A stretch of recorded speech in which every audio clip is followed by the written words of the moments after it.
In my opinion, Morgan Reed is a lying piece of shit. I want to show you just what lying slimeballs some of the people are that will lobby in favor of this type of legislation that cuts against your consumer rights. It cuts against your ability to fix and deal with what you bought and paid for. I'm going to play you some testimony from Morgan Reed. He is the executive director at the Information Technology and Innovation Foundation. He is going to be lobbying against there being an exemption for repair in Section 1201 of the DMCA, which is, again, reverse engineering so that you can fix something. When Mr. Kerwin said, oh, well, it's only 1%. Well, that 1%, according to the FDA's MDR review from 2017, was 40 deaths, 294 serious injury, 38,500 patients and or operators exposed to potential harm.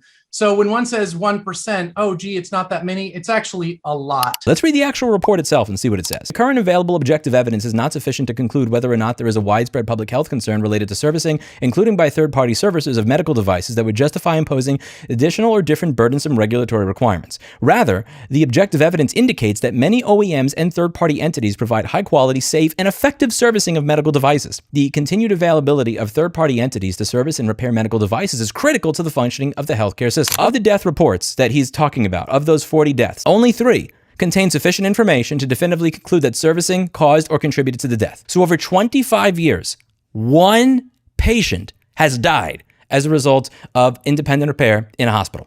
So it's important to go over the fact that that 38,500 number is actually mentioned nowhere in this report. That number comes from a document that was released by a medical device lobbying association whose entire mission is to oppose people being able to have ownership over what they bought and paid for. He took the scariest numbers, but he ignored the FDA's actual conclusions. He ignored everything they said about the fact that independent repair is a good thing, and we actually do support a Section 1201 exemption because that is critical to being able to use these devices in the field. He ignored the FDA's warning that MDR data can't be used to show risk. He ignored the FDA statements that these reports were related to remanufacturing, not normal repair, and oftentimes the remanufacturing is being done by the clients and members of that association, not actual independent repair.